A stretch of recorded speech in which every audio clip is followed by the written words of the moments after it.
great to get out here and practice again. Got great weather, for the last few days practicing, which has been awesome.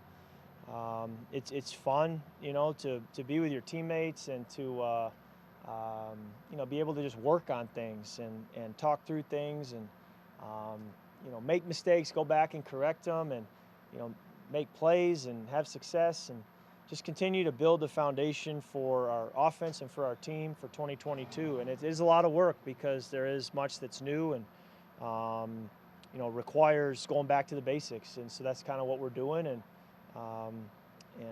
trying to make every day productive towards getting to early September.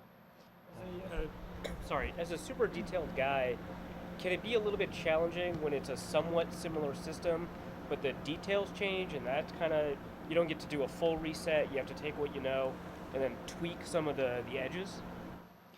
I don't know that it really matters, being a detail guy or not. I think it's just important to go back and learn and put in the time and not take anything for granted, and make sure that you're asking questions, you're spending time studying.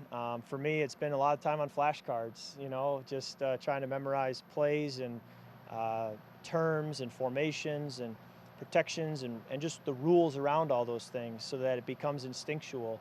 And you feel like an 8th grader studying for a quiz at school the next day with the way you go home each night and study. But that's really what it does take to come out here on the practice field and be able to just play instinctually.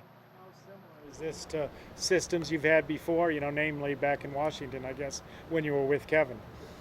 There are elements that are the same, but it's amazing how much things have evolved. If looking back to like when I was with Sean McVay in 2016, I mean, Sean's offense, to the degree that this would have similarities, has gone a long ways over the last 5 years, and there's been a lot of changes. The league changes, and there's been a lot of changes with that. So, and I'm sure if you were to, take a snapshot of any offense I've played in, if you look back 5 years later, there's always a lot that's changed, because that's just the nature of things, that you have to keep up with the times. So there's a lot that's new.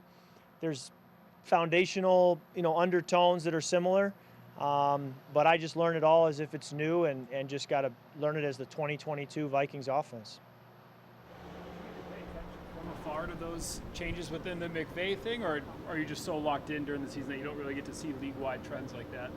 That's a great question. It's something I've always kind of done when I watch the coaches that I've worked with, when they're coaching.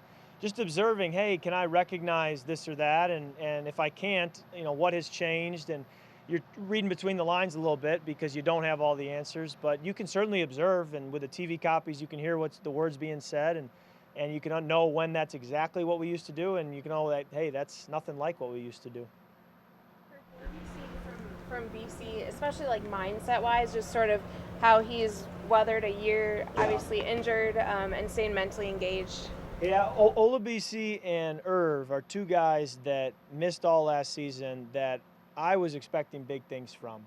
I remember in 2020 when Adam was out with COVID for 2 games, I believe, or 1 game against Carolina, and we really put Olabisi in the spot where Adam would normally be. And he just had a great game. He kept getting open. He was reliable.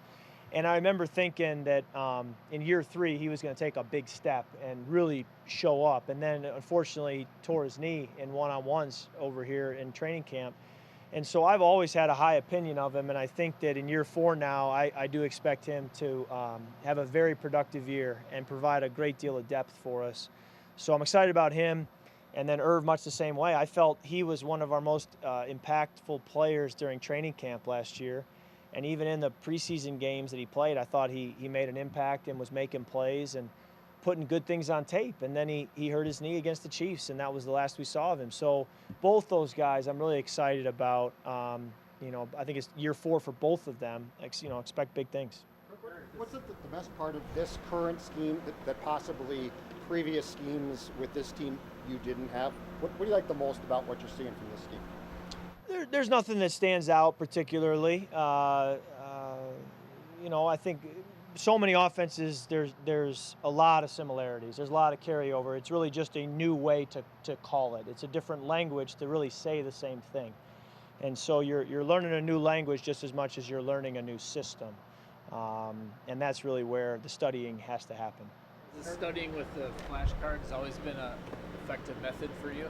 Well, it's an effective method, and it's been an effective method for me, but not one I've used a lot in the past. I was kind of chuckling to myself just the fact that that was how I was studying, because I thought, you got to learn it somehow, and if this works, great, But this is the first time since really 2014 when Jay Gruden was hired, and then back in 2012 when I was a rookie coming from Michigan State to Kyle Shanahan's offense.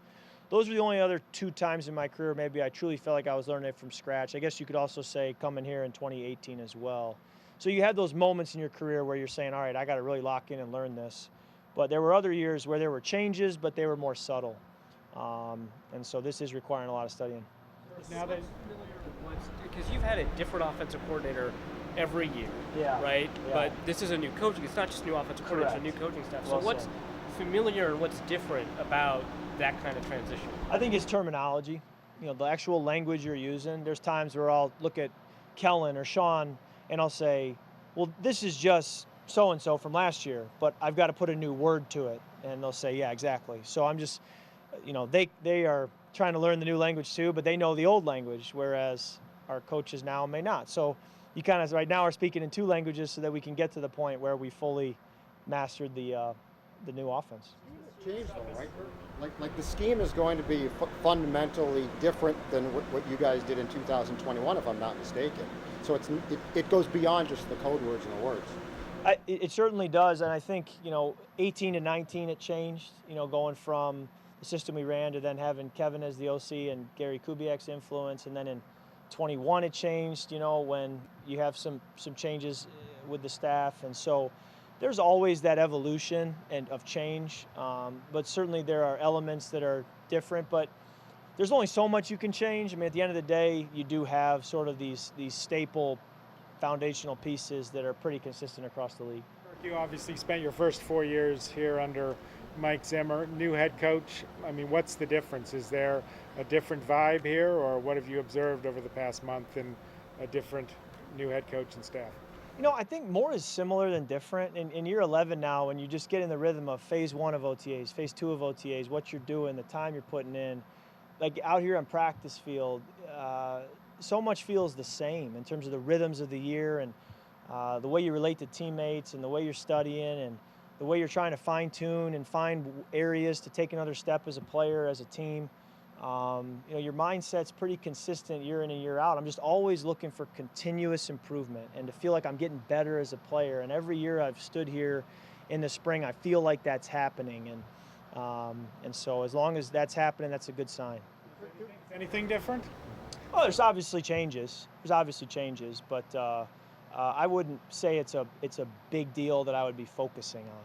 Do things feel more, harmonious though in some ways? I mean, last year here felt tight to say the least. Do you feel like more of a relaxed atmosphere, and the fact that I'm guessing that you and Kevin are talking more than you and Mike did? I've always been somebody who cares about how things go, and as a result has butterflies going into it. And so you don't have to believe me, but I'm sitting up there drawing plays. We have about a 45-minute break before practice, and I'm sitting in the quarterback room just drawing plays, and I'm got butterflies in my stomach to go to practice. I mean, there's still a tension. You're being filmed, you're being evaluated, you're trying to take another step as a player, and so you always have a deep care and concern for what you're doing, and as a result, there you feel that tension in a good way, and so I don't think that'll ever go away, and I think it's never needed to come from a coach. I think it's something that just comes from within, to put a high standard on your performance and to expect that out of yourself at all times, especially when it's when your best is required. Is the chemistry that you had developed with Justin and Adam and Irv, does that carry over when you're learning a new offense, or do you have to almost relearn the chemistry that you once had? That's a great question, because I've really leaned on them. I find myself saying, it's much more difficult to learn a new system and learn new teammates. I've done that too, and I'd much rather be in a place now where, yes, I'm learning a new system, but I know what Justin Jefferson can do. I know what Irv Smith can do. I know what Brian O'Neill can do. I know what Dalvin can do, and so that's kind of fun, because you feel like, hey, we're all learning this together, but we've also played some meaningful snaps together too, and we've got some bank reps and some good memories on these fields together. So that's kind of a comforting thing when you're out there and you're thinking through the plays and the rules and you're not sure about this or that. But, hey, I may not be sure, but I got Dalvin Cook standing next to me. I'm pretty sure about him. So, that is comforting. With the terminology, Wes was sharing a little bit of insight how they name packages and all this stuff. Do you ask them why on every single time? Why do you call it this? Why helps me learn it. So I don't ask why to be difficult, but I say, now, if you give me the why, it'll help me memorize it. And they, to their credit, there was an intentionality, there was thought put behind why, the word is called this and why the word is called that. Sometimes more than I even thought when I asked the question. There's a backstory even deeper than I realized. So it helps me to learn it, knowing why. I'm sure that there's been some funny or weird kind of backstories behind some of them. Yes. Asking various people, his dad or whoever, and it's because of a free safety here or that used to blitz. Any jump to mind that have been especially weird or fun to learn about? It's hard for me to share information publicly about our system, and I'm always going to err on the side of just not sharing anything, just to be careful. But yes, there are some good ones. But I remember when I was a rookie and trying to learn plays, and Kyle Shanahan said, we're going to call this play arches, and we're watching The Greatest Show on Turf run it with Marshall Faulk. And I said, well, why is it called arches? Again, going back to ask him why. And he said, because they're from St. Louis, they ran the play the best, and the arch is in St. Louis. In 2020, we still called that play arches.